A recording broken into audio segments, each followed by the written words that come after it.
What the hell are you doing at the VIP tables? Did someone help here? Victoria Whitmore's voice cut like a knife. She blocked a black woman in burgundy from reaching the champagne tower.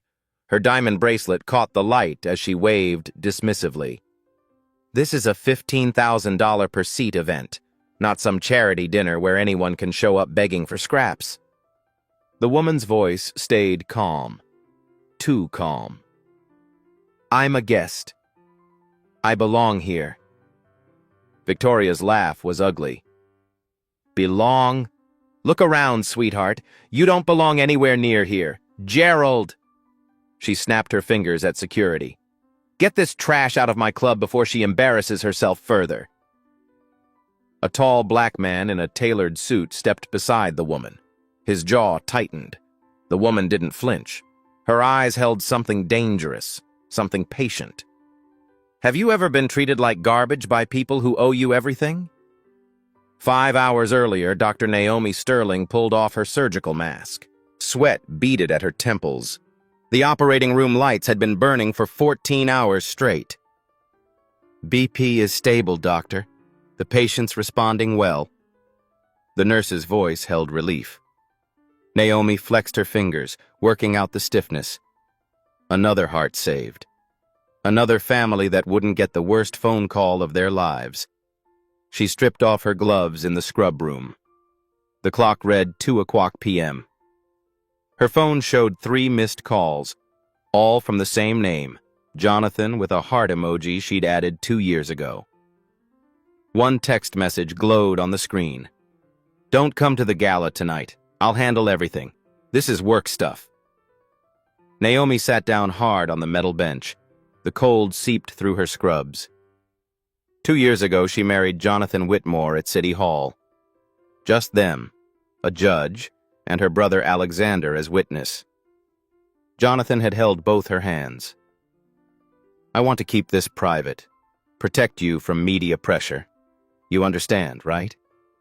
She'd smiled then, believed him, loved him enough to become his secret. The first Thanksgiving, she ate frozen turkey alone in their apartment. Jonathan video called from his mother's house. Behind him, she could hear laughter, smell the warmth she wasn't invited to share. There's just so many people here, baby. You'd feel overwhelmed. Christmas came. She bought him an Omega watch, wrapped it carefully. Wear this to your family's Christmas party. I want them to see you thinking of me. He'd kissed her forehead, made excuses. The watch stayed in the box. 6 months ago, his mother Eleanor turned 70. Naomi spent 2 weeks finding the perfect gift, a vintage Hermes bag, $15,000. I'll say it's from me. Next time you can give it yourself. I promise. Next time never came. Last month, she'd seen the texts.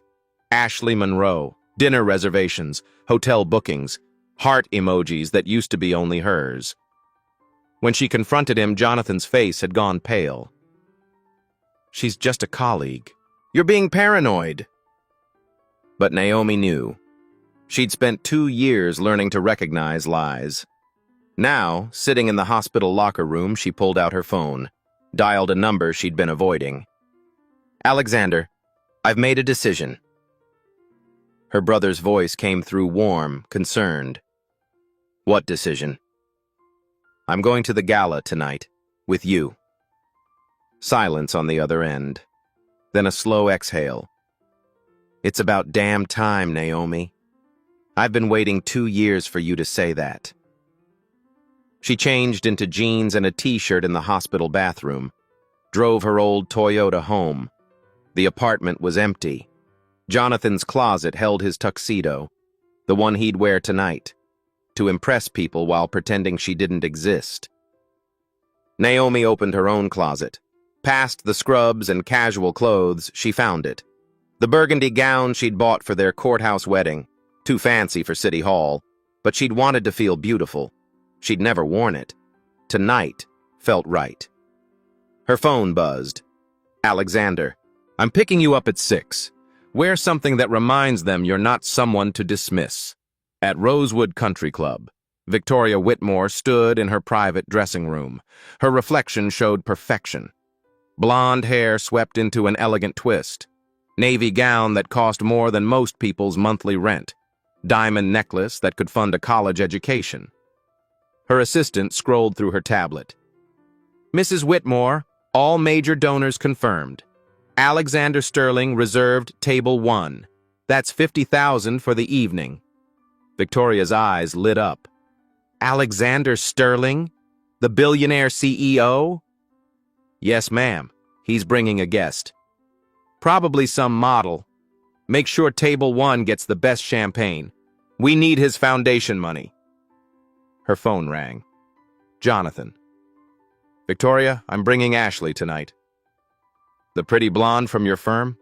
Excellent. Much better than... Well, you know. Don't start. I'm just saying, keeping that situation quiet was the smartest choice you ever made. Can you imagine if people knew? Jonathan's voice dropped. She's still my wife. A wife nobody sees doesn't really count, does she? Victoria hung up, checked her makeup one last time. Tonight would be perfect. The right people, the right money, the right kind of guests. She had no idea the perfect was about to shatter. Across town, Naomi zipped up the burgundy gown. It fit like armor. She pulled her hair into a high bun. Simple diamond earrings. Red lipstick is the color of reckoning. Alexander's Mercedes pulled up at exactly 6 o'clock. He stepped out, took one look at his sister, and smiled. They have no idea what's coming. Good, Naomi said. Let's keep it that way. The black Mercedes glided to a stop in front of Rosewood Country Club. Valets in white gloves rushed forward. Alexander stepped out first. 6'2", custom Tom Ford suit, a Patek Philippe watch that cost more than the valets earned in a year. He extended his hand. Naomi took it, emerging from the car like she owned the night. The burgundy gown caught every eye. Cameras flashed. Guests turned to stare. Who is that? Alexander Sterling just arrived. The woman with him, my God, look at that dress. Inside, the club's grand ballroom dripped with old money. Crystal chandeliers threw rainbow light across marble floors. White-gloved waiters carried champagne on silver trays. 200 guests in designer everything clustered in small groups, discussing stock portfolios and vacation homes. Victoria stood near the entrance, greeting guests. She spotted Alexander immediately. Her face lit up with practiced charm. Mr. Sterling, what an honor. She glided forward, hand extended. Ignored Naomi completely at first. Then her eyes slid over. Recognition flickered. Then something ugly. And this is... My sister, Dr. Naomi Sterling, Alexander said. His voice carried weight. Authority. Victoria's smile froze. Your sister? Of course. She looked at Naomi properly now. Her gaze traveled from the burgundy gown to Naomi's face.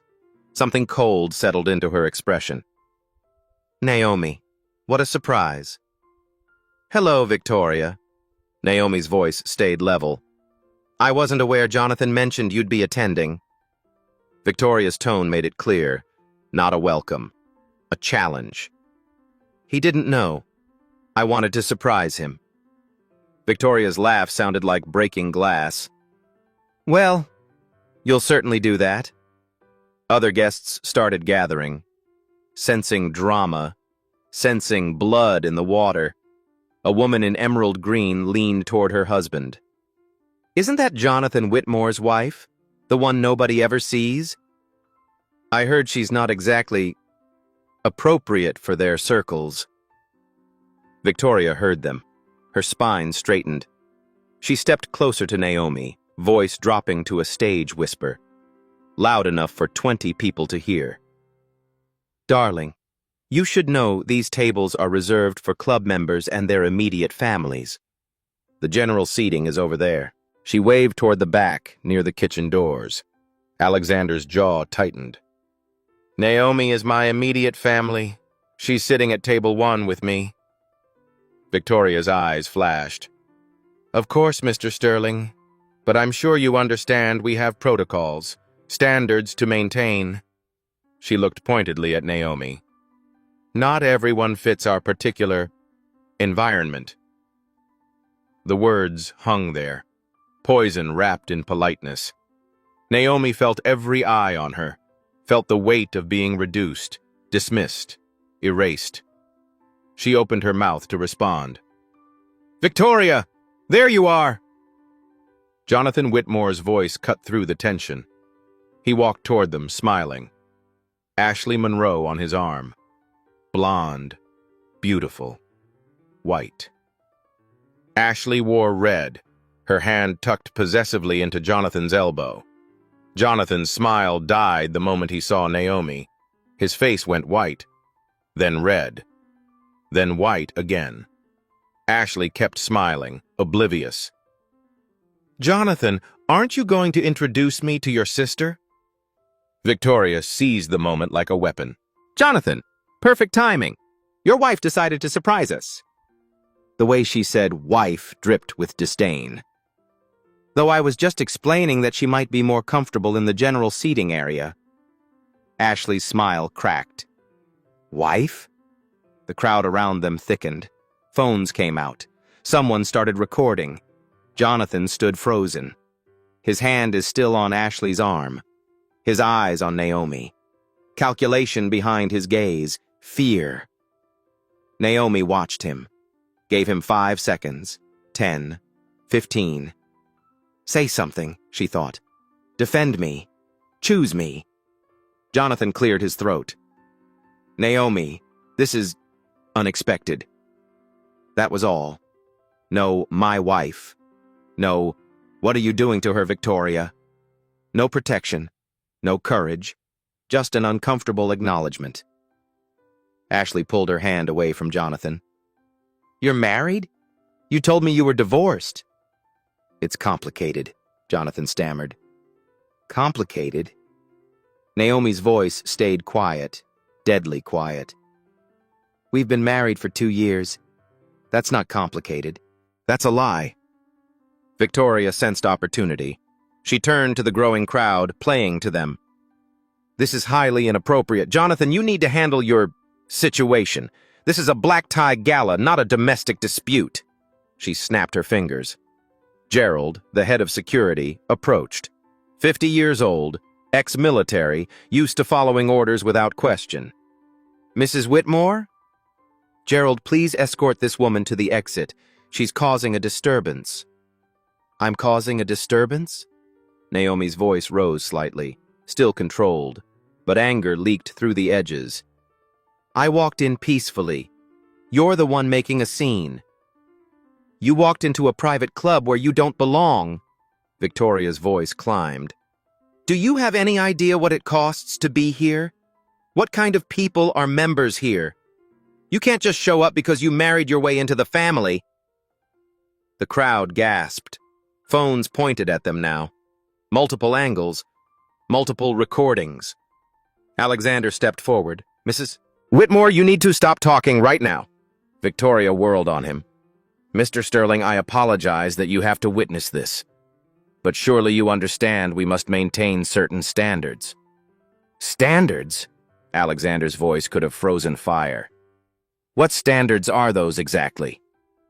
Victoria realized her mistake. She'd challenged a billionaire donor, but she was too far in to back down. Pride wouldn't let her. The standards that have made this club prestigious for over a century. The kind of standards that ensure our members feel comfortable and safe. Safe from what? Naomi asked. From a doctor who saves lives? Or from a black woman who doesn't know her place? The word hung there. Black. The thing nobody wanted to say out loud, but everyone was thinking. Victoria's face flushed. How dare you make this about race? This is about propriety. Then tell me, Naomi said, voice steady as a surgeon's hand. What exactly did I do wrong? I arrived with a club member. I dressed appropriately. I've been nothing but polite. So what's the real problem, Victoria? Victoria's mouth opened, closed, opened again. You just don't fit. And you know it. Jonathan knows it. That's why he's kept you hidden for 2 years. Because even he's embarrassed by you. The cruelty of it rippled through the crowd. Some people looked away, uncomfortable. Others leaned in, hungry for more drama. Naomi felt the words like a physical blow, but she didn't flinch. She turned to Jonathan, really looked at him. The man she'd loved enough to accept being hidden. The man who'd promised her that patience would be rewarded. Jonathan, tell them I'm your wife, that I belong here, that you're not embarrassed by me. Jonathan's mouth opened. Nothing came out. Ashley stepped away from him, disgusted. Oh my God, you really are that much of a coward. Eleanor Whitmore's voice cut through the chaos like a blade. What in God's name is happening here? The crowd parted. Eleanor Whitmore, 72 years old, walked like Moses through the Red Sea. She wore navy Chanel, pearls at her throat, steel in her spine. She looked at Jonathan with Ashley, at Naomi standing alone, at Victoria with Gerald the security guard hovering nearby, at Alexander Sterling, whose expression promised consequences. Jonathan Arthur Whitmore. Is this your wife? Jonathan couldn't meet his mother's eyes. Yes. And is this young woman on your arm your wife? No, ma'am. Then why in the name of all that's holy are you standing there like a guilty dog while your sister tries to throw your wife out of this club? Victoria started. Mother, you were just what? Humiliating your sister-in-law in front of 200 witnesses? Being filmed by what I count as at least 30 phones? Eleanor walked to Naomi, looked at her properly for the first time in 2 years. Child, I owe you an apology. Naomi's voice stayed steady. You owe me more than that. I know, Eleanor said quietly. But it's a start. She turned to the crowd, raised her voice. Ladies and gentlemen, I apologize for this spectacle. Dr. Naomi Sterling is my daughter-in-law. She has been for 2 years, and she has been shamefully excluded from our family gatherings due to prejudice I tolerated and weakness I enabled. The crowd murmured, shocked, delighted. This was better than any reality show. Victoria's face went from red to white. Mother, you can't. I absolutely can, and I will. Gerald, you are dismissed. Go back to your post. Gerald looked at Victoria, at Eleanor, at Naomi. He made the smart choice. He left. But Victoria wasn't done. Couldn't be done. Too much pride. Too much hate. This is my club. I'm the social committee president. I decide who belongs here and who doesn't. And she pointed at Naomi like pointing at garbage, does not belong. The room went silent. Alexander Sterling smiled. It wasn't a nice smile. Is that so, Mrs. Whitmore? Then perhaps we should discuss who exactly does belong here. Victoria crossed her arms. Diamonds flashed at her wrists. She looked at Alexander like he was simple. Mr. Sterling, this club has operated for over a century on certain principles that keep it exceptional. Tell me about these principles, Alexander said. The crowd pressed closer. Phones pointed at them from every angle. Victoria straightened. She'd built her position here over 10 years. She wouldn't crumble. Standards for membership, background checks, financial verification, cultural compatibility assessments. She paused. Not everyone meshes with our member base. Cultural compatibility? Naomi's voice was quiet. What does that mean? Victoria's smile dripped condescension. Fitting in, understanding unspoken rules, knowing how to conduct yourself in refined society. I'm a cardiothoracic surgeon. Johns Hopkins, top of my class. I've saved over 200 lives. What about me doesn't fit? Victoria laughed. The sound was ugly. Oh, sweetie, education doesn't buy class. Money can't purchase breeding. Some people are born to positions. Others should recognize their limitations. She turned to the crowd, playing with them. Jonathan finally spoke. His voice is weak. Victoria, maybe we should discuss this privately. Privately? Victoria whirled on him. Like you've kept her hidden for 2 years? Like you've been ashamed? Ashley Monroe stood apart, arms wrapped around herself. She looked at Jonathan with horror. You've lied to everyone. Your family, me, her. She pointed at Naomi. How do you live with yourself? I was protecting, Jonathan started. Protecting who? Naomi cut in. Me? Or yourself? Victoria seized control. She gestured to the room. Look around, Naomi. Senators, CEOs, federal judges. Do you see anyone who looks like you? I'm from Boston, born and raised, if you'd bothered to ask. Victoria waved this away. You don't understand our world. Jonathan knew it. That's why he hid you. Because he was ashamed. The words landed like blows. Each one is designed to cut. Naomi felt them all. 2 years of being hidden crystallized into this moment of public humiliation. But she didn't break. You're right. Jonathan was ashamed. But not me. Of himself. Of his family. Of people like you. Victoria's eyes flashed. How dare you? Tell the truth? Naomi stepped forward. For 2 years I accepted being hidden. I believed Jonathan when he said it was temporary. She turned to Eleanor. You knew about me, but you never invited me to Thanksgiving, Christmas, your birthday. Eleanor's face showed pain, real regret. Naomi faced Victoria. You've met me twice in 2 years. Both times, you looked through me like I was invisible. Because you shouldn't exist here. Victoria's voice rose. You're not one of us. You never will be. She turned to the crowd, arms spread. Am I wrong? Does she belong at Rosewood Country Club? Silence fell. Heavy. Ugly. Some looked away. Uncomfortable but unwilling to speak. Others nodded. Small movements. Agreement. A man in his 60s spoke. Victoria has a point. The club has character to preserve. A woman in diamonds added, It's not prejudice. It's maintaining standards. Patricia Yu stood at the edge, phone recording. 15,000 viewers now. The comments exploded with rage. Victoria sensed support. Small, but enough. She turned to Naomi. I'm not being cruel. I'm helping you understand reality. You don't belong in Jonathan's world. The kindest thing? Accept that and move on. She gestured to Gerald.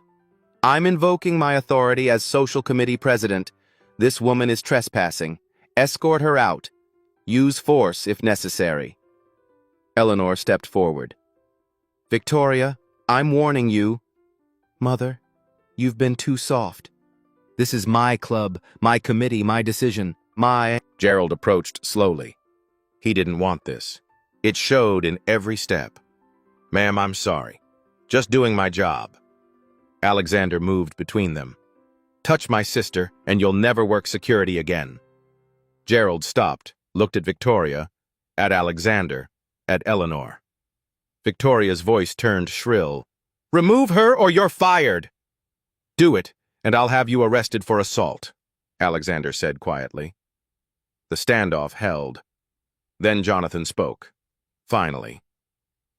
Naomi, maybe you should just go. Silence.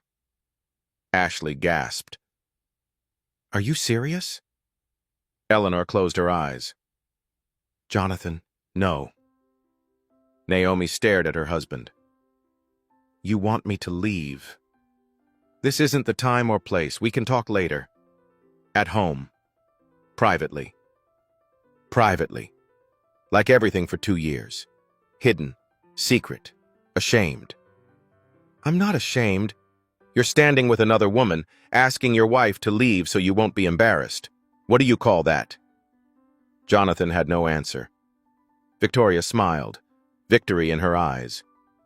Even Jonathan agrees. You should go. She turned to Gerald. Do your job. Gerald reached for Naomi's arm. Alexander caught his wrist. Don't. Victoria pulled out her phone. I'm calling the police. This is trespassing. Call them, Alexander said. Please. I'd love to explain what's happening here. Something in his voice made Victoria pause. A certainty that didn't match the situation. But pride wouldn't let her back down. She'd gone too far. Fine. I don't need the police. I have 200 witnesses who'll confirm she crashed this event, caused a scene, and refused to leave. She looked around. Isn't that right? A few nodded. Most stayed silent. Patricia's voice cut through. That's not what happened. I've been recording everything. 20,000 people are watching live. Victoria's head snapped around. What? Patricia held up her phone. Instagram Live. 20,000 viewers. They heard every word about cultural compatibility, about not belonging, about using force. Color drained from Victoria's face. Delete that, now. Can't delete a live stream. It's already out there, being shared by thousands. Victoria's hands shook, but she couldn't back down. I don't care who's watching. This is my club, my rules. I want her out. She grabbed Naomi's arm, fingers digging in, trying to drag her toward the door. Alexander moved, but Naomi stopped him with a look. She let Victoria pull her, let the cameras capture it, let 20,000 viewers see a white woman in diamonds dragging a black woman toward the exit. Victoria managed 3 steps before Eleanor's voice rang out. Victoria Ann Whitmore, let go of her! Victoria released Naomi's arm, breathing hard, eyes wild. Eleanor walked forward. Her face was carved from ice. You have disgraced this family, this club. You've shown everyone exactly who you are. I'm protecting our world, Victoria shouted. Our world? You mean judging people by skin color instead of character? I never said anything about color. You didn't have to. Every word said it for you. Victoria looked around wildly. At Jonathan, who couldn't meet her eyes. At the uncomfortable crowd. At her mother's visible disappointment. She was losing. She could feel it. So she lashed out with everything left. Fine. Want the truth? She doesn't belong because she's black. There. And every person here was thinking about it. Absolute silence followed. Then Alexander smiled. Really smiled.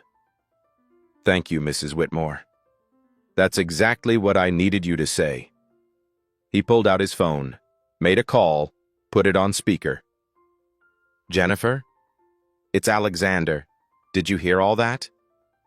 A woman's voice came through, crisp and professional. Every word, Mr. Sterling. I've been on the line for 10 minutes.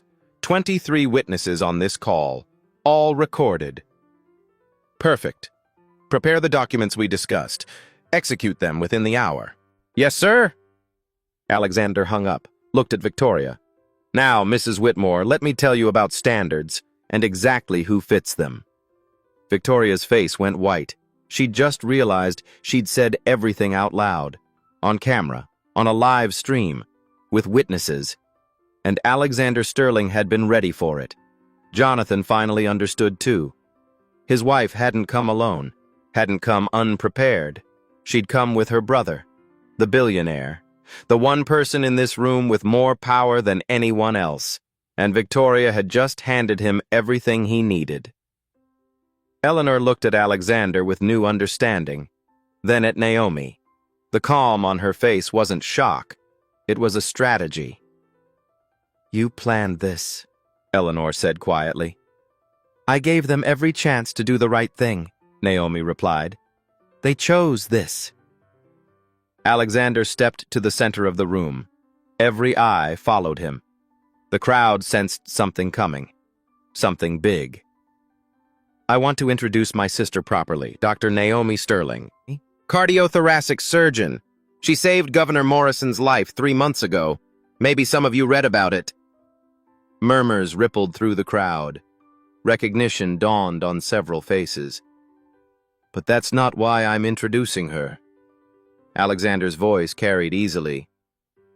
I'm introducing her because for the past 2 years, she's been erased, hidden, treated like something shameful by the family she married into. Victoria opened her mouth. Alexander held up a hand. I'm not finished. The authority in his voice was absolute. Victoria closed her mouth. Naomi is my half-sister. Same mother, different fathers. Our mother remarried David Sterling when I was 12 and Naomi was 5. David adopted both of us, gave us his name, built Sterling Medical Group into what it is today. He pulled out his phone, projected an image onto the large screen behind the stage. The club used it for presentations.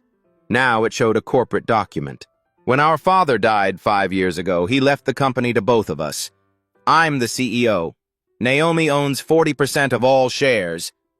Numbers appeared on the screen. Sterling Medical Group. Total valuation, $4.8 billion. Someone in the crowd did the math.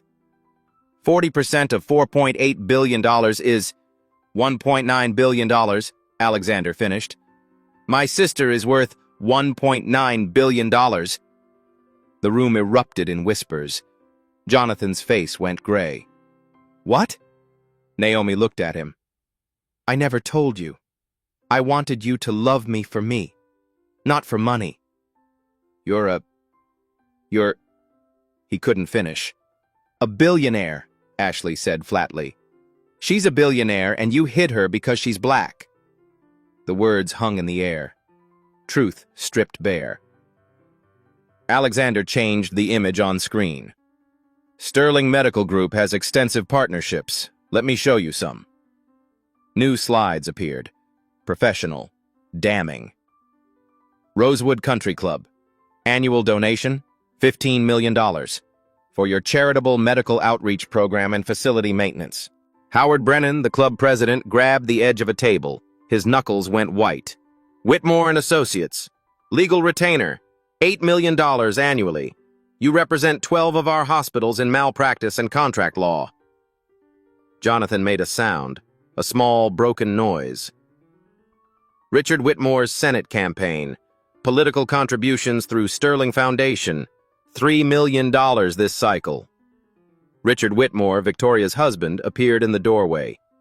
He'd been in another room. Someone must have texted him. His face showed he understood immediately. Total annual investment in the Whitmore family and associated organizations, $26 million. Alexander let that number sit. Let it breathe. Let everyone in the room understand exactly what was at stake.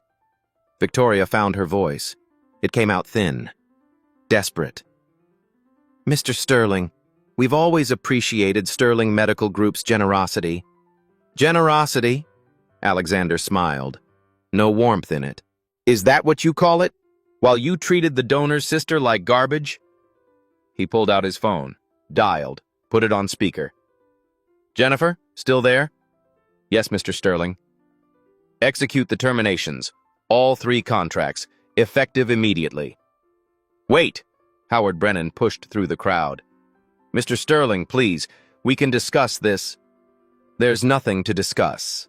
You allowed your social committee president to physically assault a member's guest, on camera, while using racial slurs. I never used slurs. Victoria's voice climbed toward hysteria. Patricia Yu's voice cut through. You said she doesn't belong because she's black. 25,000 people heard you. It's trending on Twitter right now. Hashtag Rosewood Racism. Victoria pulled out her own phone, looked at Twitter. Her face went from red to white in seconds. Her name was everywhere. Video clips spreading, screenshots of her face twisted with hate as she grabbed Naomi's arm. No, no, no, no. Richard Whitmore walked to his wife. His voice was ice. "Do you have any idea what you've done?" "I was protecting—" "You just destroyed my career, my campaign, everything I've worked for." He turned to Alexander. "Mr. Sterling, my wife doesn't speak for me. I've always supported diversity. Your wife is your wife. You chose her. You stay married to her. That speaks for you." Richard looked at Victoria. Something cold settled in his expression. "Not for much longer." He walked out. Victoria stood alone now. Her support is crumbling. She turned to her mother. "Mother, please, tell them. Tell them I'm not racist.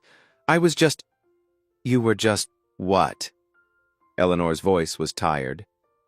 "Just doing what I taught you? Just maintaining the standards I raised you with?" She turned to the crowd. "I owe you all an apology. I raised my children in an environment that valued the wrong things. Appearance over character, comfort over courage, exclusion over compassion." She walked to Naomi. "I owe you more than an apology. I owe you 2 years of holidays, of family dinners, of being welcomed instead of tolerated." "I don't want apologies," Naomi said quietly. "I want accountability." Alexander nodded. "Which is why all 3 contract terminations stand." "The club will go bankrupt," Brennan's voice cracked. $15 million is 40% of our operating budget. Then you should have protected your donors' family members." Jonathan finally moved. He reached for Naomi. "Baby, I didn't know. If I'd known you were—" Naomi stepped back. "If you'd known I was rich? Then what? Then I'd be worth protecting? Worth claiming publicly?" "That's not what I meant. That's exactly what you meant. You hid me when you thought I was just a doctor. Would you have claimed me if you'd known about the money?" His silence answered. Ashley had been watching everything. She walked to Naomi. "I'm sorry. I didn't know he was married. He told me he was divorced." "I believe you," Naomi said. Ashley turned to Jonathan. "I'm filing a bar complaint tomorrow. You used our relationship to get information about my firm's contracts. That's ethics violations on top of being a lying piece of shit." She walked out, head high. The room was bleeding people now, guests slipping away, not wanting to be associated with what happened here, not wanting to be on camera defending the indefensible. Victoria stood in the center of it all, watching her world collapse. "This isn't fair," she whispered. "I was just maintaining standards." "No," Naomi said. "You were maintaining racism, and now you're going to pay for it." Attorney General Rebecca Yates entered through the main doors. 2 state police officers flanked her. She'd been watching Patricia's live stream from her car. "Mrs. Victoria Whitmore, I'm Attorney General Yates. We need to talk about what happened here tonight." Attorney General Yates stood in the center of the ballroom. 2 state police officers flanked her. The room went silent. "I've been watching the live stream for 20 minutes. Mrs. Whitmore, you committed assault, civil rights violations, and conspiracy to discriminate tonight." Victoria grabbed a chair. Her legs couldn't hold her. "I didn't assault anyone. You physically grabbed Dr. Sterling, tried to force her out. That's the battery." "I was enforcing club rules." "You said on camera you wanted her removed because of her race. 25,000 witnesses heard it. That's a hate crime enhancement." Victoria's voice cracked. "I want a lawyer." "Smart. You'll need one." Yates turned to Howard Brennan. "Mr. Brennan, my office will investigate every club membership decision from the past 10 years, every rejection, every vote." Brennan went gray. "We have nothing to hide." "Then you have nothing to worry about. But if we find discrimination patterns, this club loses its tax-exempt status, liquor license, permits, everything." Half the remaining guests suddenly remembered urgent appointments. Within 5 minutes, the ballroom was half empty. Eleanor walked to Victoria. Her voice was quiet, final. "I raised you better than this. Your father would be ashamed." Daddy would have understood. He believed in standards too. He believed in excellence, not exclusion. Eleanor turned her back. You're on your own. She approached Naomi, extended her hand. I failed you. I'm sorry. Naomi didn't take the hand. Apologies mean nothing if nothing changes. Eleanor pulled out her phone, made a call. James, Eleanor Whitmore, I'm resigning from the club board. Effective tonight. She hung up. Made another call. I'm withdrawing from the Hospital Foundation Board too. And the Arts Council. Every position where I enabled what happened. Naomi's expression softened slightly. That's a start. Jonathan stood alone now. Ashley is gone. Mother turned away. Sister facing charges. Job lost. Marriage over. He approached Naomi. Can we talk? Please? No. I love you. I messed up, but I love you. You loved the private version you could hide. You never loved the real me. If you did, you would have been proud. I'll do better. You had 2 years. You chose not to. Senior partner Marcus Webb pushed through the crowd. 60 years old, silver-haired, furious. Jonathan, you're terminated. Effective immediately. Mr. Webb, let me explain. Explain what? You hit a massive conflict of interest. Your wife owns 40% of our biggest client. You should have disclosed that 2 years ago. I didn't know she owned... That's worse! You didn't know your wife's assets? Webb's voice carried. You're being reported to the state bar. Ashley Monroe already filed an ethics complaint. Jonathan's phone buzzed. Again. Again. Again. Text messages flooding in. He looked at the screen. His face went white. The video was everywhere. Twitter, Facebook, Instagram, TikTok. His face. Victoria grabbing Naomi. His silence. His cowardice. All preserved forever. He sank into a chair, put his head in his hands. Patricia Yu stopped recording. 28,000 viewers at peak, 6,000 shares already. News outlets were picking it up. She walked to Naomi. I got everything, every word, every face. Thank you. Victoria stood with A.G. Yates now, being formally notified of the investigation. Her hands shook. Mascara ran down her face. This isn't fair, she whispered to no one. But fairness had left the building. Gerald, the security guard, approached Naomi. Ma'am, I apologize. I should never have... You were following orders, but you should have known better. He nodded, walked away. By morning, he'd be looking for a new job. The club president made an announcement to the remaining guests. Tonight's gala is concluded. Please exit through the main doors. People scattered. No one wanted to be associated with this anymore. Alexander put his hand on Naomi's shoulder. Ready to go? Naomi looked around one last time. At Victoria being questioned. Jonathan sitting broken. Eleanor makes calls to dismantle her own influence. At the ruins of a world that had tried to erase her. Yes, I'm ready. They walked out together, brother and sister, through doors that had tried to keep her out. Behind them, the consequences were just beginning. 3 weeks later, the story had grown beyond one night at a country club. Attorney General Yates stood at a podium. Behind her, graphs and charts filled the screen. Press cameras clicked constantly. Our investigation into Rosewood Country Club has revealed systemic discrimination spanning a decade. She clicked to the first slide. Numbers appeared in stark black and white.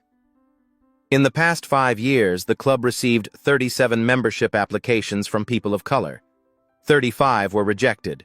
That's a rejection rate of 94.6%. Reporters scribbled notes.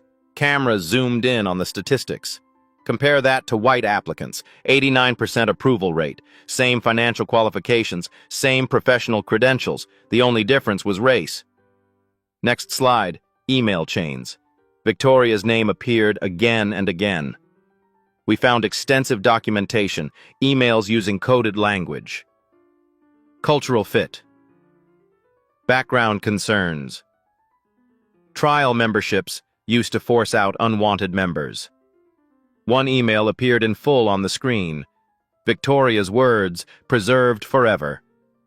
We must be strategic about who we let in. Once demographics shift, we'll never get the club back. The press conference room erupted.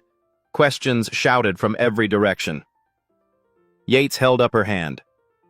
We also discovered Mrs. Whitmore used her position to block families of color from private school admissions, neighborhood housing, and business investment opportunities. She clicked through more evidence. Text messages, meeting minutes, recorded phone calls. This wasn't just about a country club. This was about one woman using multiple positions of power to maintain segregation in an entire community. Sarah Mitchell, former club employee, sat in the front row. When Yates called her forward, she approached the microphone with shaking hands. I was the membership coordinator. I approved an application from a black family, the Johnsons. They had everything: money, references, character, everything the club required. Her voice strengthened. Victoria Whitmore called me into her office. She said I didn't understand what we were protecting. She fired me that day, told me to find creative reasons to document in the file. She held up a folder. I kept copies of everything. 2 other former employees came forward with similar stories: firings, threats, pressure to reject qualified applicants. James Hartford, the retired judge, testified next. 75 years old, club member for 20 years. I sat on the membership committee. I watched Victoria systematically block qualified candidates. I have meeting minutes from 15 sessions. I stayed silent because I was a coward. I'm not staying silent anymore. The media firestorm grew by the hour. CNN, surgeon hidden by husband exposes elite club's racism. New York Times, the $26 million reckoning, how one woman's silence ended. Washington Post, Rosewood scandal reveals systemic discrimination in wealthy suburbs. Naomi agreed to one interview. 60 minutes, prime time, 40 million viewers. The interviewer, a woman in her 50s, leaned forward. Dr. Sterling, why did you accept being hidden for 2 years? Naomi's voice was steady. Because I loved him. Love makes us rationalize the unacceptable. But you finally spoke up. What changed? I realized my silence wasn't protecting me. It was protecting a system that needed to be exposed. The interview aired on a Sunday night. By Monday morning, the video had 50 million views online. Social media exploded. Twitter, #RosewoodGala had 15 million tweets.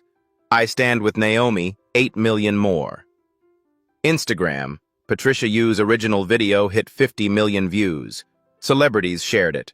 Oprah, Beyonce, LeBron James. TikTok, young people made analysis videos. How Victoria used coded language. The cost of staying silent. 200 million views combined. 6 months after the gala, Victoria Whitmore sat in federal court. The courtroom was packed, media in the back rows, victims of her discrimination filling the gallery. Naomi sat in front, calm, present, witnessing. The prosecution presented their case over 3 weeks. 47 pieces of evidence, 15 witnesses, statistical analysis showing clear patterns. Victoria's defense attorney tried. My client was maintaining club standards, not discriminating. The prosecutor held up the video. She said on camera, and I quote, "She doesn't belong because she's black." How is that not discrimination? The defense had no answer.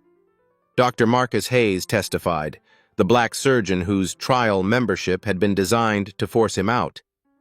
I was told I could join, but my membership would be reviewed quarterly. No white member has ever had quarterly reviews. I was also assigned the worst tee times for golf, the worst table reservations, small humiliations designed to make me leave. 3 other black professionals testified with identical stories. When Naomi took the stand, the courtroom went silent. Mrs. Whitmore knew I was her brother's wife. She chose to publicly humiliate me anyway, not because she didn't know who I was, but because she knew exactly who I was and decided my race mattered more. Victoria's lawyer cross-examined. Dr. Sterling, isn't it true you never told anyone about your wealth? Maybe Mrs. Whitmore would have treated you differently if she'd known. Naomi looked directly at the jury. That's exactly the problem. I shouldn't need to be a billionaire to be treated with basic human dignity. The jury deliberated for 4 hours, guilty on all counts. The judge, Maria Santos, looked at Victoria.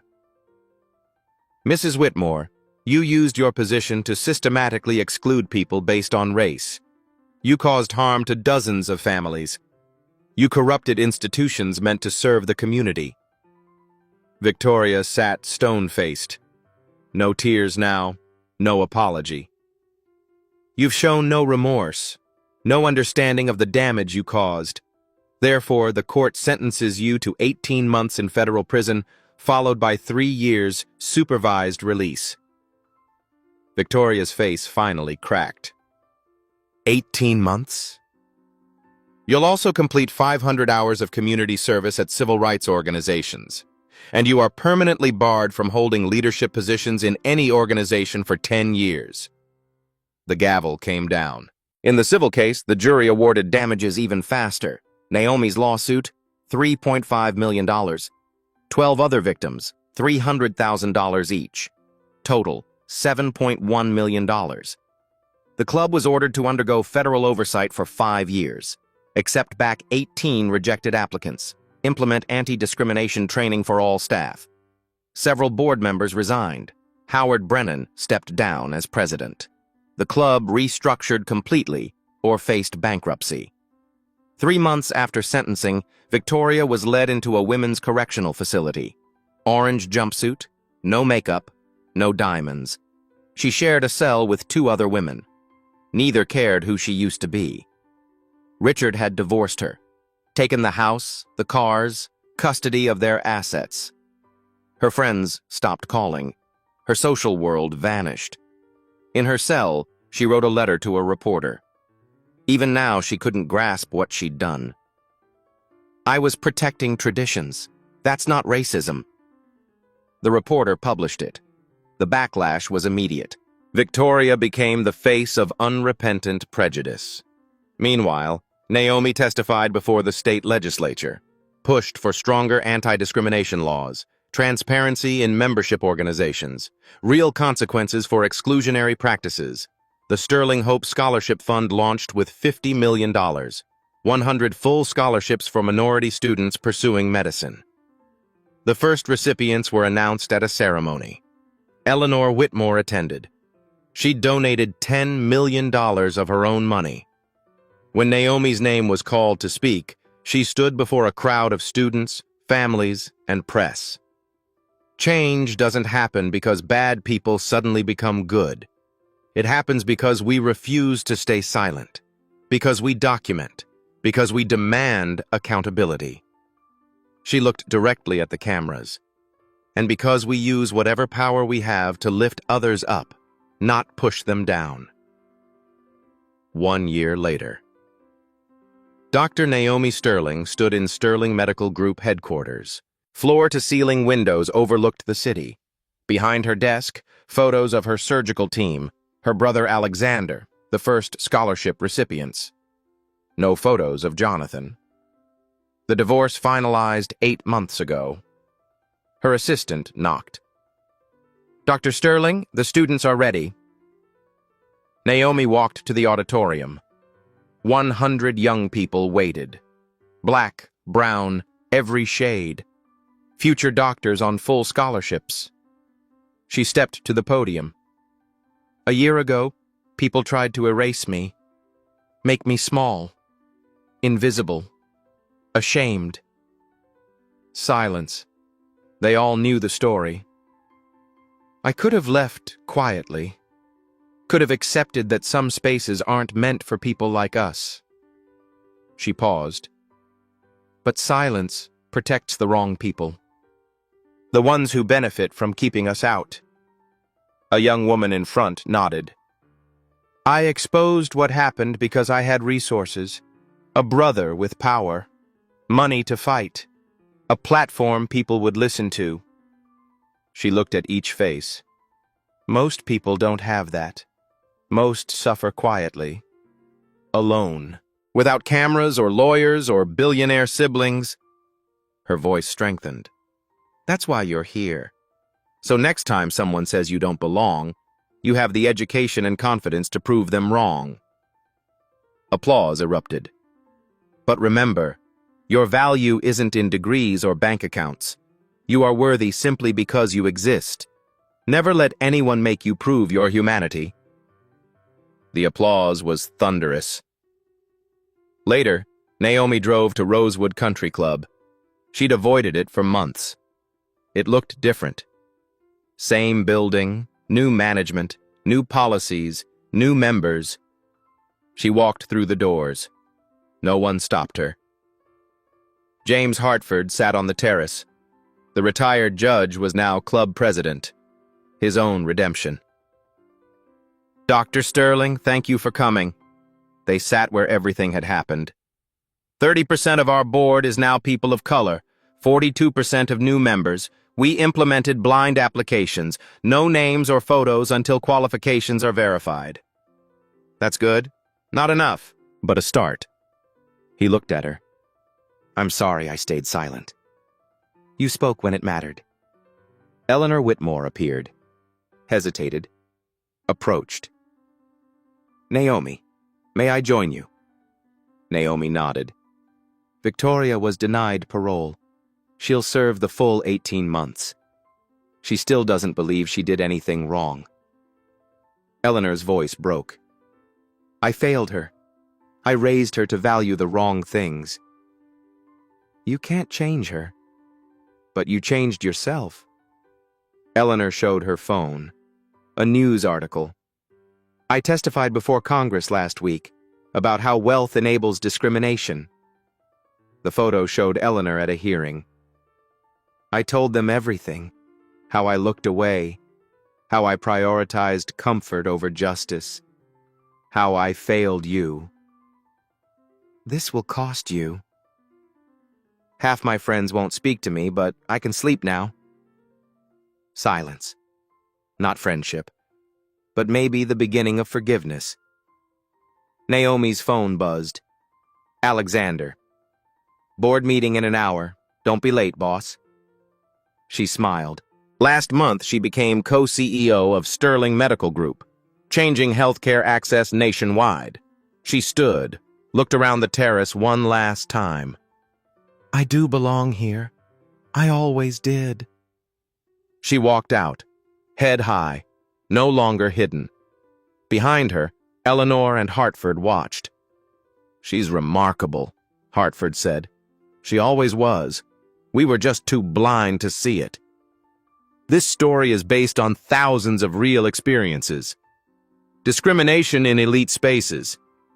Being hidden by people who claim to love you. Fighting back when the cost is everything.